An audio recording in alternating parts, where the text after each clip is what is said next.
वास्तव में हमने इन अध्ययनों में यूहन्ना 14:17 में यीशु द्वारा अपने चेलों से कहे गए उन वचनों को अपने विषय के रूप में लिया है, जहां उसने पिता द्वारा चेलों को एक और सहायक दिए जाने की बात की है। उसने पवित्र आत्मा अर्थात सत्य की आत्मा के विषय में बात की है, जिसे संसार ग्रहण नहीं कर सकता क्योंकि वो ना उसे देखता है और ना उसे जानता है। परंतु तुम शिष्य लोग उसे जानते हो क्योंकि वो तुम्हारे साथ रहता है और वो तुम में होगा। और जैसा कि हम आत्मा की सेवकाई और प्रभु यीशु के जीवन और सेवकाई और उसके गर्भ धारण करने और फिर उसके बचपन में और उसके बपतिस्मा और उसकी परीक्षाओं पर विचार कर रहे हैं, तो जिन बातों को पवित्र शास्त्र हमें यहाँ सिखाने का प्रयास कर रहा है, उनमें से एक जिसे वो बड़े अनुग्रह और सामर्थ्य के साथ करता है, ये है कि यही पवित्र आत्मा है जिसे चेलों ने वास्तव में जाना था क्योंकि वो यीशु के जीवन और सेवकाई में उसके साथ था। ये यीशु की संपूर्ण सेवकाई के समय सच बना रहा। और मैं इस अध्ययन में नए नियम के कई खंडों पर ध्यान देना चाहता हूं। सबसे पहले लूका रचित सुसमाचार में, जो हमारे लिए ये रेखांकित करता है कि पवित्र आत्मा यीशु को सार्वजनिक सेवकाई अर्थात उसे उसकी मसीहा की सेवकाई के लिए तैयार करने के लिए उसके बपतिस्मा के समय उस पर उतरा था। वो उसके साथ था और उसने उसके संपूर्ण कार्यों में उसे सामर्थ्य प्रदान किया। और ये उस समय से ही स्पष्ट हो गया था जब यीशु लूका 4:14 में अपने बपतिस्मा के बाद आत्मा की सामर्थ्य से भरा हुआ गलील को लौटा और उसकी चर्चा आसपास के सारे प्रदेश में फैल गई। वो उनके आराधनालयों में उपदेश देता रहा और सब उसकी बड़ाई करते थे। ये वास्तव में एक अद्भुत संक्षिप्त विवरण है, अर्थात एक प्रकार से प्रभु यीशु के विषय में सच्चाई का छोटा चित्रण है। कैसे उसने आत्मा की सामर्थ्य में परमेश्वर को प्रकट किया और कैसे आत्मा की सेवकाई के द्वारा हमें प्रोत्साहन मिलता है। निश्चय ही आत्मा की सामर्थ्य से हम प्रभु की महिमा करने के लिए सक्षम हो जाते हैं। हमें इसके तुरंत बाद बताया जाता है कि क्या होने वाला है। यीशु जाता है और वो नासरत के आराधनालय में प्रचार करता है, अध्याय 4 और पद 16। और उसे नबी यशायाह की पुस्तक दी गई। उसने उस पुस्तक को खोला और उसे वो स्थान मिला जहां ये लिखा हुआ था। अब चाहे ये पवित्र शास्त्र पाठ संग्रह पुस्तिका से पठन रहा हो या यीशु इस खंड को स्वयं जानबूझकर ढूंढ रहा हो, ये उसकी सार्वजनिक सेवकाई के आरंभ में अपनी सेवा की व्याख्या करने के लिए एक अद्भुत खंड था। और वास्तव में वो इसे बहुत संक्षिप्त ढंग से प्रस्तुत करने में सक्षम था, परंतु उसे इसे संक्षेप में प्रस्तुत करने के लिए विवश किया गया था। यशायाह 61 के वचन इस प्रकार हैं, प्रभु यहोवा का आत्मा मुझ पर है, क्योंकि यहोवा ने सुसमाचार सुनाने के लिए मेरा अभिषेक किया और मुझे इसलिए भेजा कि खेदित मन के लोगों को शांति दूं, कि बंदियों के लिए स्वतंत्रता का और कैदियों के लिए छुटकारे का प्रचार करूं, कि यहोवा के प्रसन्न रहने के वर्ष का और हमारे परमेश्वर के पलटा लेने के दिन का प्रचार करूं। तब उसने पुस्तक बंद करके सेवक के हाथ में दे दी और बैठ गया और कहा, आज ही ये लेख तुम्हारे सामने पूरा हुआ है। उसने वो उपदेश दिया जिसे मैं कभी कभी वो उपदेश कहता हूं, जिसने ख्रीस्ट कलीसिया के इतिहास की सबसे पहली संक्षिप्त सेवकाई का निर्माण किया था। वे उसे मार डालना चाहते थे क्योंकि उसने जो बात कही थी वो पुराने नियम के पवित्र शास्त्र से लेकर ठीक उस पड़ाव तक की बातों का निचोड़ थी जहां यशायाह पुराने नियम के प्रकाशन के शिखर पर खड़ा हुआ भविष्य की ओर देख रहा था। हम आत्मा से भरे मसीहा और उद्धारकर्ता के आने की बाट जो रहे हैं। मैं वही हूं। और ये देखना आकर्षक है ना कि यशायाह का ये खंड जो पवित्र आत्मा के द्वारा सशक्त किए जाने की बात है, ये वही खंड था जिसे यीशु ने वास्तव में आत्मा की सामर्थ्य में अपनी सेवकाई के समय पूरा किया था। वो आत्मा की सामर्थ्य के द्वारा ही लोगों को पाप की बंधुआई से स्वतंत्र करने हेतु सक्षम हुआ था। क्योंकि आत्मा ने उसका अभिषेक किया, इसलिए वो सताए हुए लोगों को ये आश्वासन देने के योग्य था कि उनका दोष दूर किया जा सकता है। वो ये कहने के योग्य था कि मैं तुम्हारे पापों को क्षमा करता हूं। और केवल इतना ही नहीं, परंतु वो बहाली लाने के योग्य भी था। वो नए मनुष्य अर्थात दूसरे आदम के जैसे आया उस लड़ाई में और छुड़ाने के लिए आया। और वो उनके पास आया जो पाप से टूट चुके थे और कुचले हुए थे, उनमें कुछ अंधे हैं, कुछ बहरे हैं, कुछ गूंगे हैं, कुछ अपंग हैं, कुछ लकवा मारे हुए हैं। वो सबको चंगा नहीं करता है, परंतु वो इतिहास पर प्रकाश डालता है, जिससे कि वो हमें उस बात की छोटी सी झलक प्रदान करे कि वो इतिहास के अंत में क्या करेगा।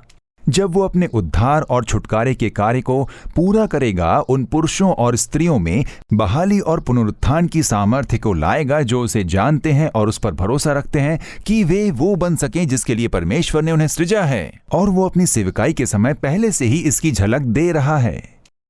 वो सताए हुओं को भी छुड़ा रहा है और इसलिए सुसमाचार के वृत्तांत यीशु के पास दुष्ट आत्माओं से ग्रसित लोगों के आने और उन्हें उस शैतान की पीड़ा से स्वतंत्र करने से आरंभ होते हैं, जो कि उस बंधन का परिणाम है जिसे शैतान ने पतन के समय से बनाया है। अब मैं सोचता हूं कि क्या आपने कभी इस सच्चाई को माना है कि बाइबल में दुष्ट आत्माएं बहुत कम पाई जाती हैं। एक निश्चित प्रकार के ख्रीस्टी हैं जो कहेंगे कि बाइबल दुष्ट आत्माओं और दुष्ट आत्मा से ग्रसित होने और दुष्ट आत्माओं को निकालने से भरी हुई है। बाइबल में वास्तव में इसके संबंध में बहुत कम घटनाएं मिलती हैं। जो बात उल्लेखनीय है वो ये है कि उनमें से अधिकांश यीशु की सेवकाई में 3 वर्षों के समय एक छोटे से देश में पाए जाते हैं। गिरासेनियों के दुष्टात्मा पीड़ित व्यक्ति के विषय में विचार करें। स्मरण करें कि उसका नाम सेना था, क्योंकि उसमें दुष्टात्माओं की एक सेना, एक रोमी सेना थी। एक मनुष्य को सताने के लिए, एक मनुष्य को विनाश की ओर ले जाने के लिए कितनी दुष्टात्माओं की आवश्यकता पड़ती है? केवल एक की। तो वहां एक पूरी सेना क्यों थी? क्योंकि यीशु वहां था।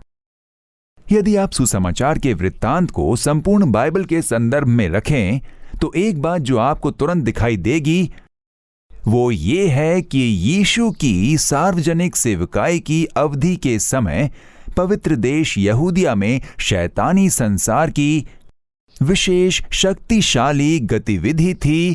क्यों?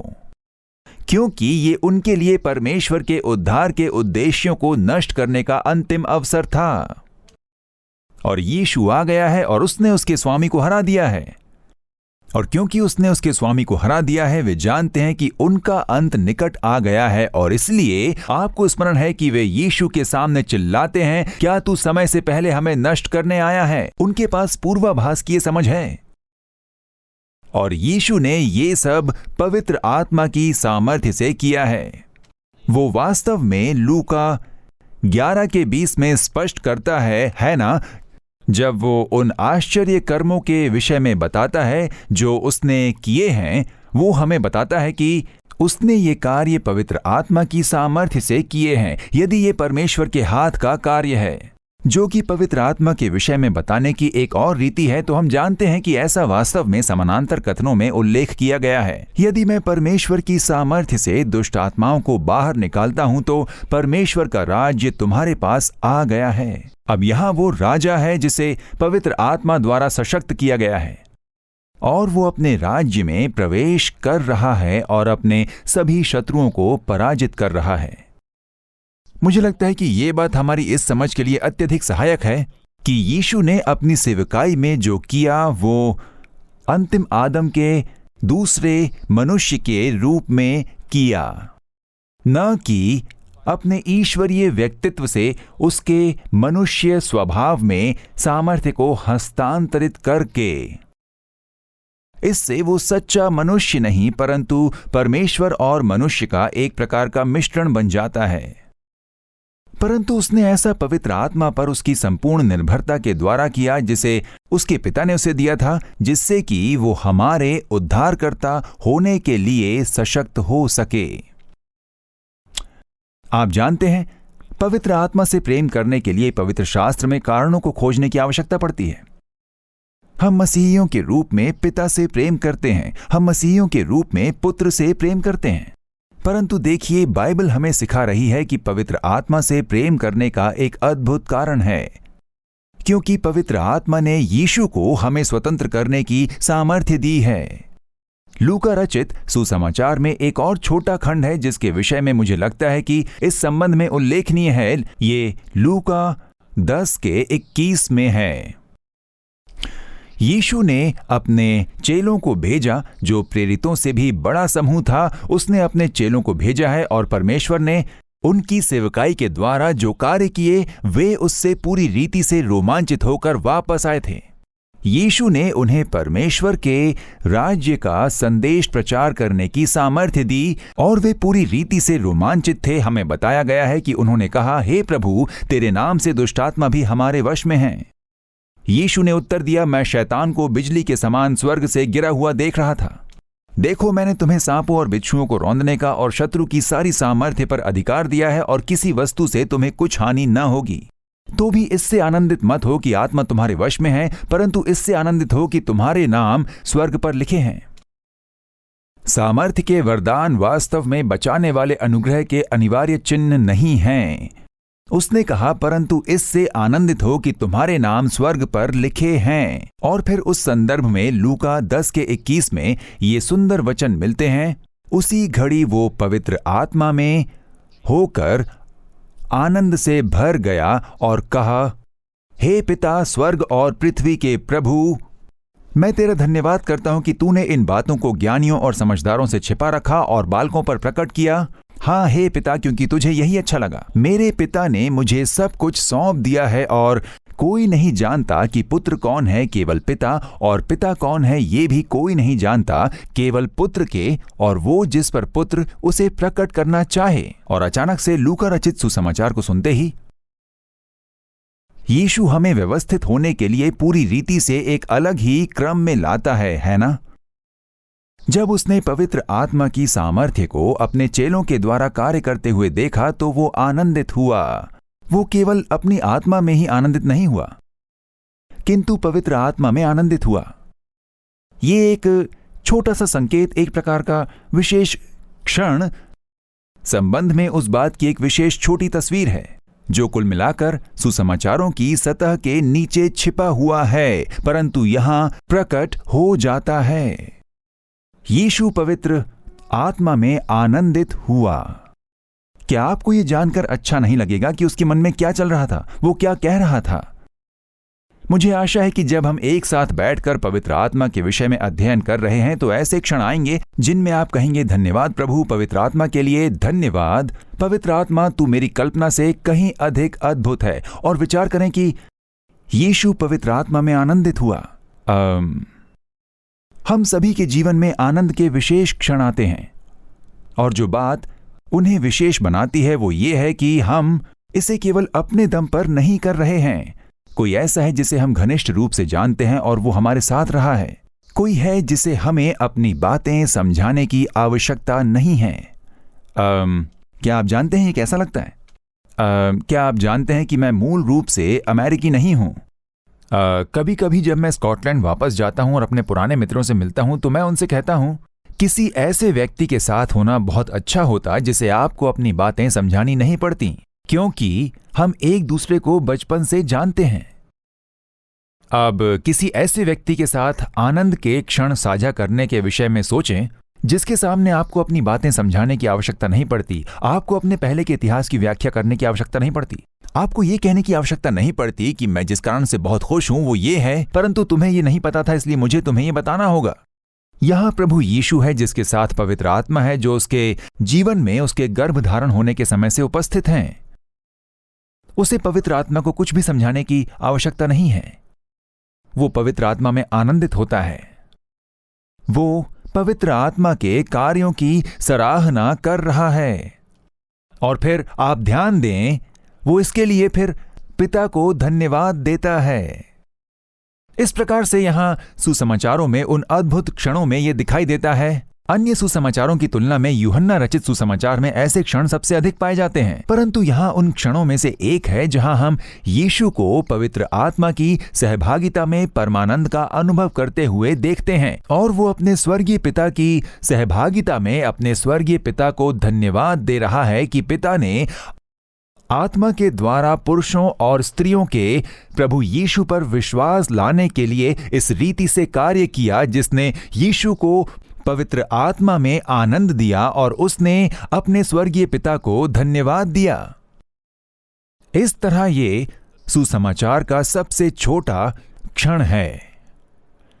इसलिए बाद में लूका रचित सुसमाचार में लूका 12:10 में यीशु ने कहा कि मनुष्य के पुत्र के विरुद्ध बोलना एक बात है, मनुष्य के पुत्र के विरुद्ध बोलना और क्षमा किया जाना संभव है, ये एक क्षमा करने योग्य पाप है। परंतु जो व्यक्ति पवित्र आत्मा की निंदा करता है वो क्षमा नहीं किया जाएगा। वो किस विषय में बात कर रहा है?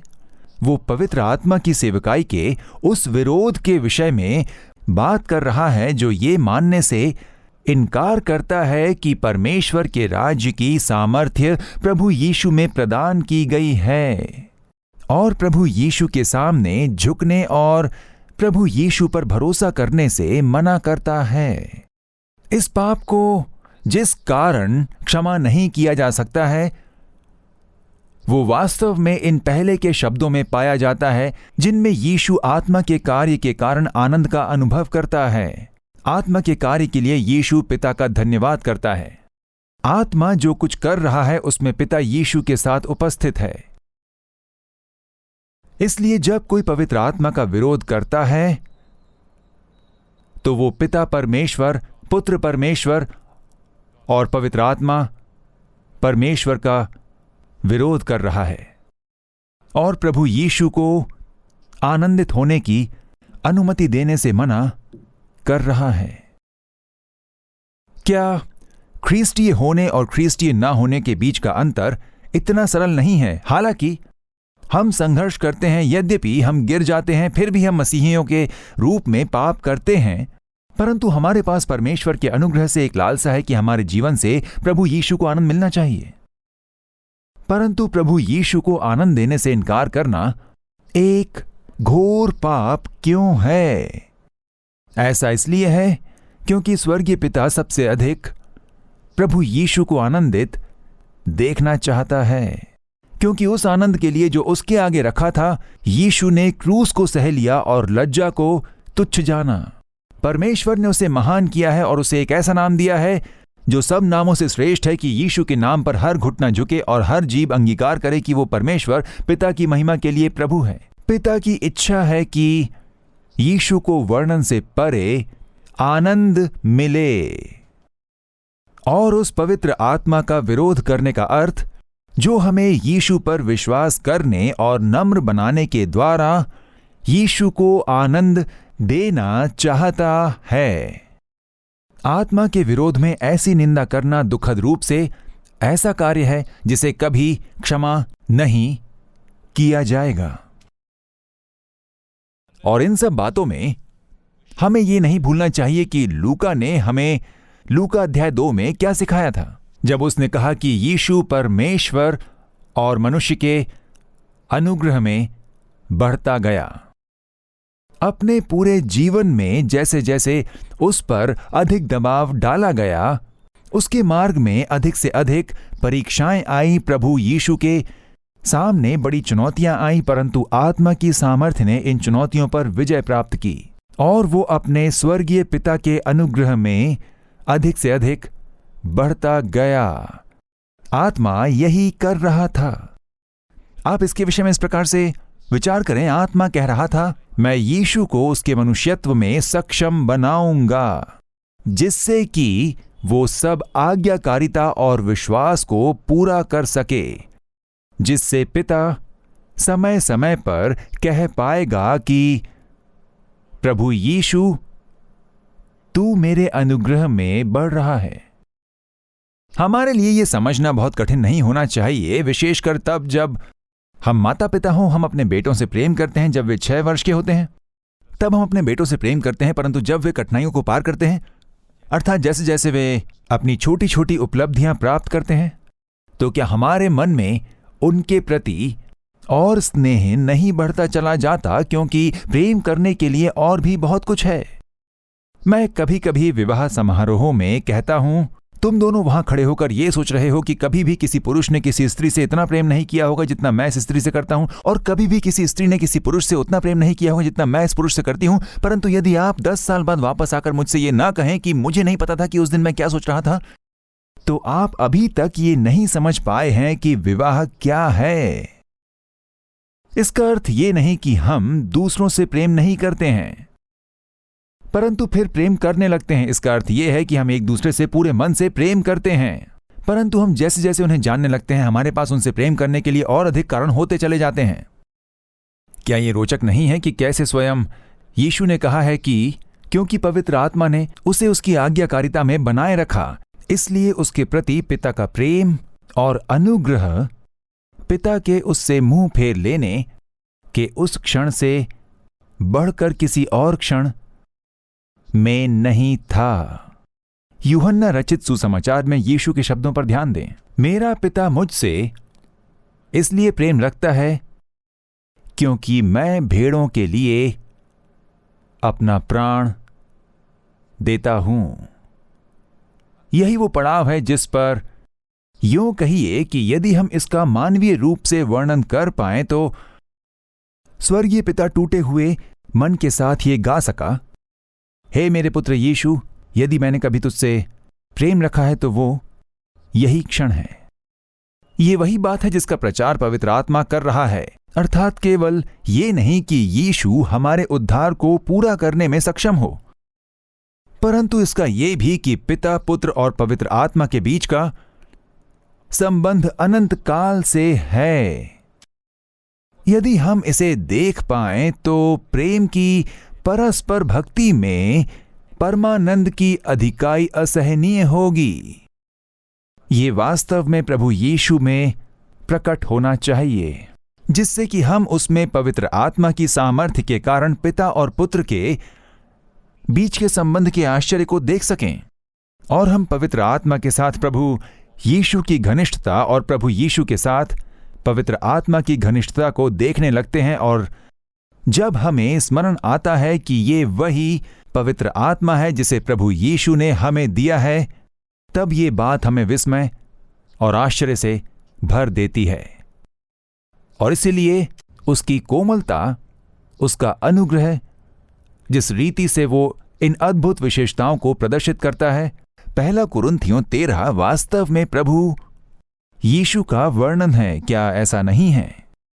आत्मा के फल के विषय में पौलुस का विवरण, ये वास्तव में प्रभु यीशु का विवरण है, क्योंकि आत्मा जो आरंभ से वहां पर था, अर्थात यीशु के गर्भधारण में, उसके बढ़ने में, उस किशोर कुंवारी लड़की के गर्भ में छिपे होने की दशा में, रहस्य में, अंधकार में, और जिसने उसे बढ़ाया और उसके बचपन में उसे संभाले रखा और उसे परमेश्वर की आशीषों का ज्ञान दिया, और जब वो मानवीय क्षमता में बढ़ा तब सेवकाई के लिए उसका अभिषेक किया, और हर क्षण, हर घंटे, हर समय उसे संभाला, अर्थात सोते समय उसकी रक्षा की। और फिर जब वो सुबह उठा तब वो तुरंत सहभागिता में होता था, अर्थात पवित्र आत्मा द्वारा अपने पिता के साथ सचेत सहभागिता में, क्योंकि यीशु का पवित्र आत्मा द्वारा अभिषेक किया गया था। जैसा कि पवित्र शास्त्र उस सुंदर छोटे भाव में कहता है कि वो भलाई करता रहा, क्योंकि आत्मा के द्वारा सच्चाई ये है कि वो भला है। क्रॉनिकल्स ऑफ नार्निया के शब्दों को स्मरण करें, जब छोटे बच्चे आश्चर्य से पूछते हैं कि क्या असलान सुरक्षित है, और उन्हें उत्तर मिलता है, सुरक्षित। निश्चित रूप से वो सुरक्षित नहीं है, वो शेर है, परंतु वो अच्छा है, वो बहुत अच्छा है। प्रभु यीशु में आत्मा का फल यही है, और इसलिए हम उससे प्रेम करते हैं, और यही कारण है कि हम आत्मा से प्रेम करते हैं। हे स्वर्गीय पिता, प्रभु यीशु के साथ आपकी संगति और पवित्र आत्मा के साथ उसकी संगति को प्रदर्शित करने के लिए धन्यवाद। हम आत्मा के द्वारा प्रार्थना करते हैं कि हम अधिक से अधिक आत्मा के द्वारा ये कहने में सक्षम होने का आनंद लें कि हमारी संगति पिता और उसके पुत्र यीशु मसीह के साथ है। यीशु के नाम में इस वरदान के लिए हम आपकी स्तुति करते हैं। आमीन।